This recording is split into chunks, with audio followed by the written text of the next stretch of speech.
Iniaalay namin sa iyo ang aming puso na puno ng pasasalamat at pagmamahal.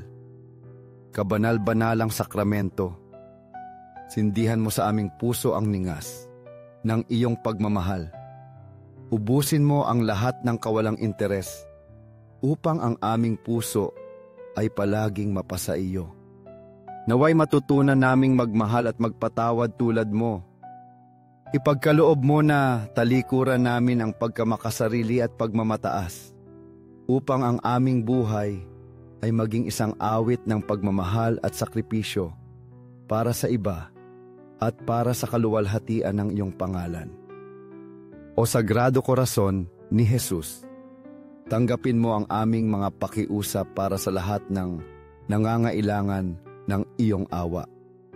Gabayan mo at bigyan ng liwanag ang mga naliligaw at pagalingin mo ang mga sugat ng mga nagdurusa. Naway palayain ng iyong Sagrado Corazon ang mga kaluluwa sa purgatorio, lalo na yaong mga higit na nangangailangan ng iyong pagkahabag. Manahan ka sa aming puso at baguhin mo kami sa mga taong marunong magmahal, na nabubuhay para sa iba at para sa kaluwalhatian ng Diyos. Panginoon, manatili ka sa amin palagi. Alalayan mo kami, gabayan mo kami sa landas patungo sa kaligayahan at tunay na kapayapaan.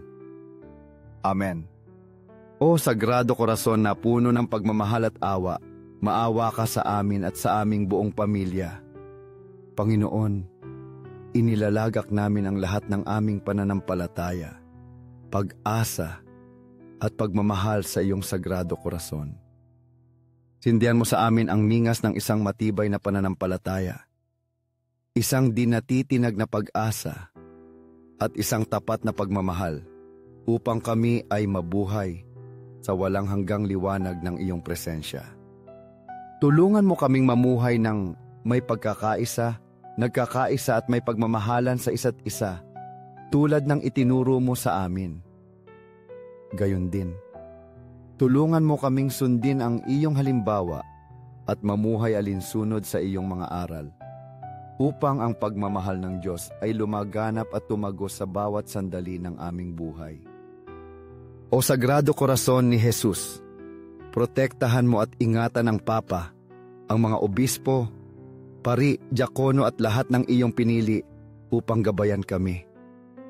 Liwanagan mo, amagan mo at palakasin ang kanilang espiritu sa banal na misyon na ipinagkatiwala mo sa kanila upang manatili silang tapat sa kanilang bukasyon at dalhin ang katotohanan ng Diyos sa lahat. Ipagkaloob mo sa kanila ang tapang, lakas at sigasig upang sila ay maging isang nagniningning na halimbawa at matatag kaming gabayan sa liwanag ng iyong katotohanan, na nagdadala ng kagalakan at kapayapaan ng iyong pagmamahal sa lahat ng sulok. O Sagrado Corazon ni Jesus, sa iyong paghihirap, isang anghel ang umaliw sa iyo. Hinihiling namin sa iyo na maging aming aliw sa mahihirap na panahon, sa mga pagsubok at hamon ng buhay. Matibay akong naniniwala na sa iyong Sagrado Corazon ay matatagpuan namin ang tunay na kapayapaan at matatag na suporta. Tulungan mo kaming huwag kailanman mawalan ng pag-asa at palaging magtiwala sa iyong walang hanggang awa. Kabanal-banalang sakramento, ibinibigay namin sa iyo ang lahat ng aming mga iniisip, pananabik at pagnanasa. Sa iyong napakalawak na pagmamahal, alam ko na lagi kaming may tapat na kaibigan at isang maawaing tagapagligtas na laging naroroon sa lahat ng pagkakataon. Panginoon, iniaalay ko sa iyo ang lahat ng ako, ang aking mga iniisip, damdamin at pagkilos, at lubos akong nagpapasakop sa iyo. Hipuin mo ang aking puso, baguhin mo ako at tulungan mo akong mamuhay sa iyong pagmamahal at sa ilalim ng iyong patnubay. Gawin mo akong instrumento ng iyong kapayapaan at pagmamahal, upang ang lahat ng aking ginagawa at bawat iniisip ko ay sumasalamin sa pagmamahal ng iyong Sagrado Corazon. Bilang isang patuloy na papuri sa iyong pagmamahal at kaligtasan. Matamis na Korason ni Maria, gabayan mo kami sa landas ng kapayapaan at kagalakan.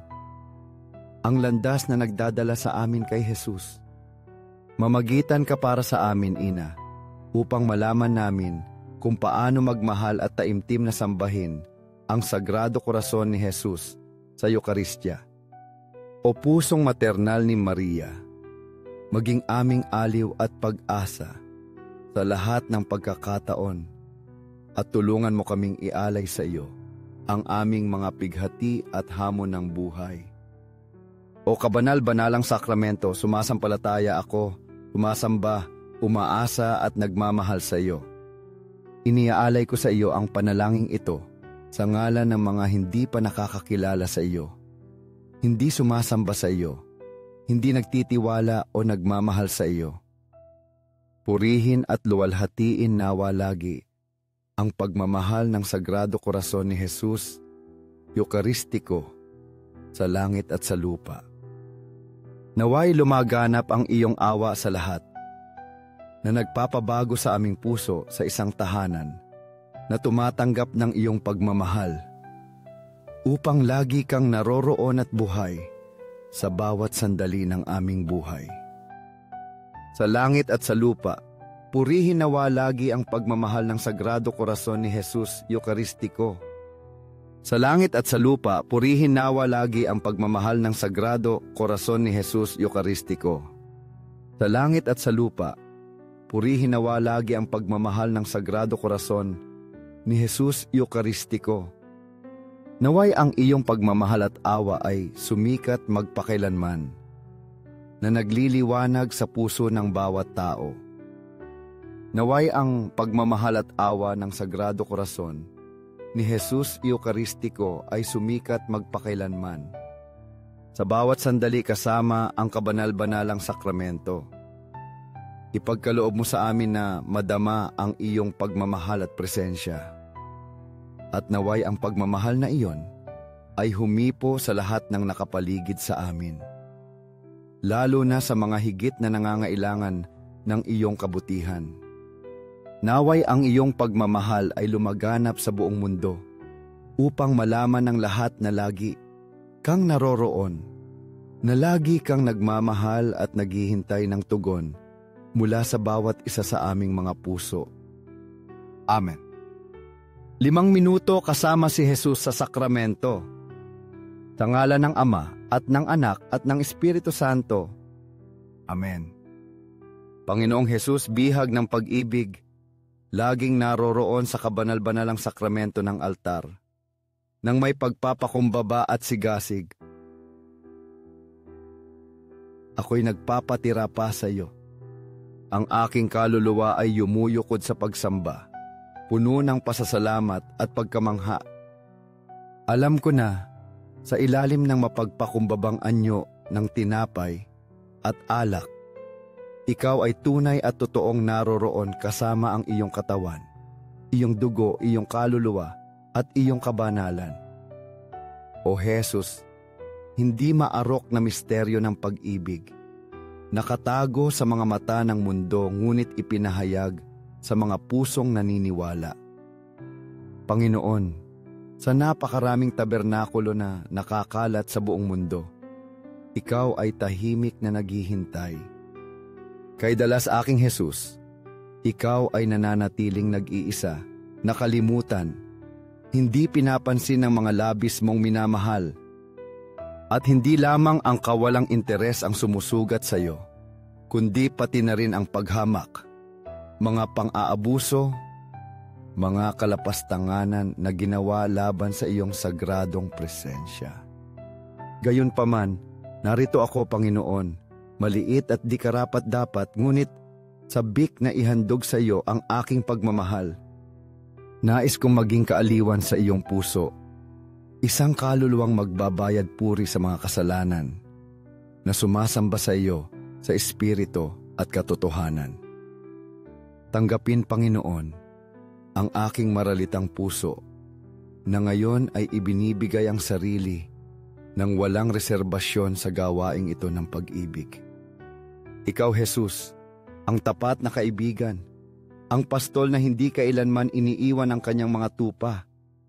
Sa walang hanggang pasensya, hinihintay mo ang bawat isa sa amin. Walang tigil na tinatawag kami. Inaanyayahan kaming lumapit sa iyo. Sa kabila ng aming mga pagkukulang, ng aming mga paggambala, ng aming mga kalamigan, hindi ka kailanman napapagod na ihandog sa amin ang iyong awa.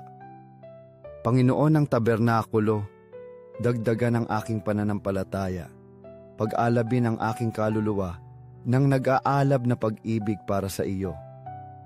Panginoon ng awa, gawin mong maipakita ng aking puso ang iyong pagkahabag. Panginoon ng katotohanan, gabayan mo ako palagi sa landas ng kabutihan. At higit sa lahat, Panginoon ng pag-ibig, turuan mo akong ibigin ka araw-araw ng higit pa, ng may tapat, dalisay at buong pusong pagmamahal. Kami na mga Katoliko ay matatag na naniniwala na sa banal na misa nagaganap ang pinakadakilang himala, ang tinapay at alak, sa pamamagitan ng pagkilos ng Espiritu Santo at mga salita ng pagtatalaga, ay nagiging katawan at dugo ni Kristo. Hindi ito isang simbolo, hindi ito isang metapora. Ito ang buhay na presensya ni Jesus mismo. Malinaw niya itong sinabi sa atin sa banal na kasulatan, at ang kanyang salita ay walang hanggang katotohanan. Ako ang tinapay ng buhay.